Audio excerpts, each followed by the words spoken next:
Okay, hi guys and welcome back to the Study Hack series. This is the 33rd hack in the series.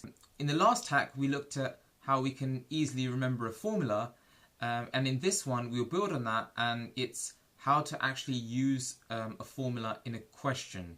So the step-by-step process in how to approach a question involving a formula. So again, I'm going to start with a quote. It's, "As a coach, I can only give them the formula. They do the work."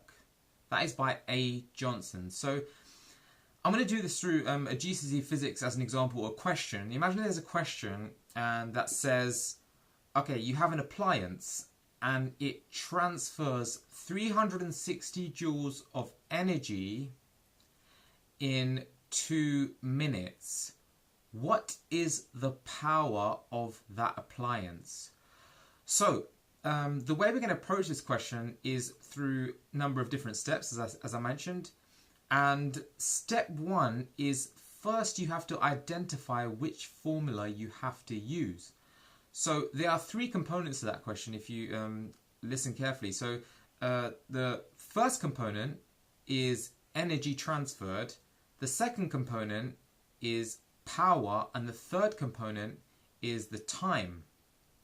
Okay, so 3 components there, and then you have to think, right, which formula involves energy, power, and time?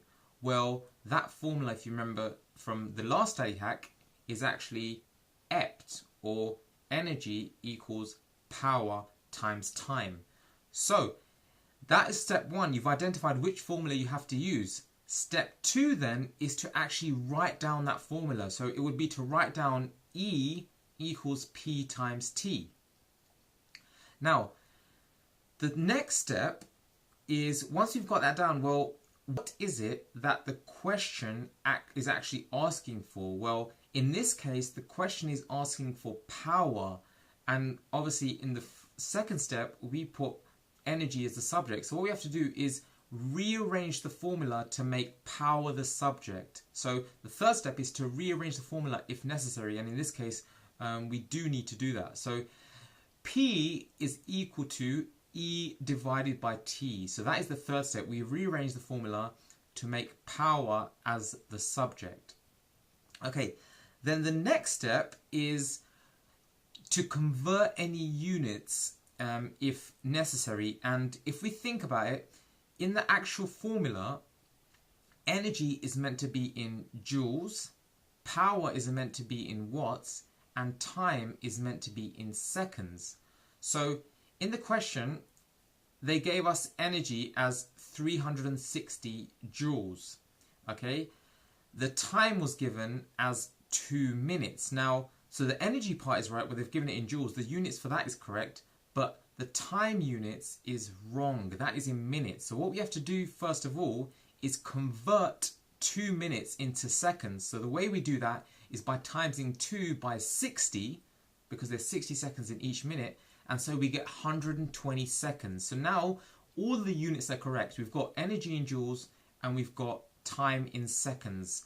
So then we can move on to the next step, which is to substitute in the numbers. So P now is equal to 360 joules divided by 120 seconds. So we've substituted in those numbers. Now sometimes in an exam, for random reasons, you might have to switch out those 2 steps. So you might have to actually substitute in before converting units. You might have to convert units after.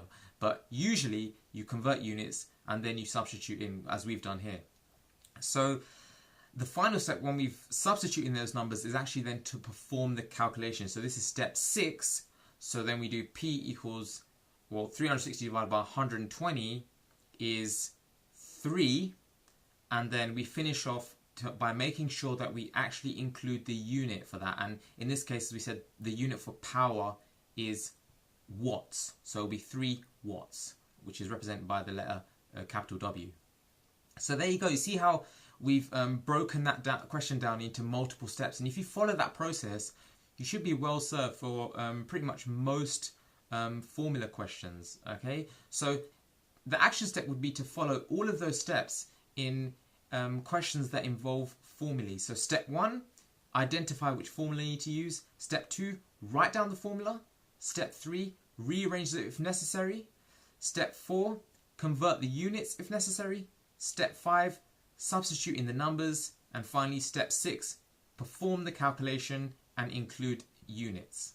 So please like this video, comment down below and subscribe to my channel so you can keep getting content, and I will see you in the next study hack.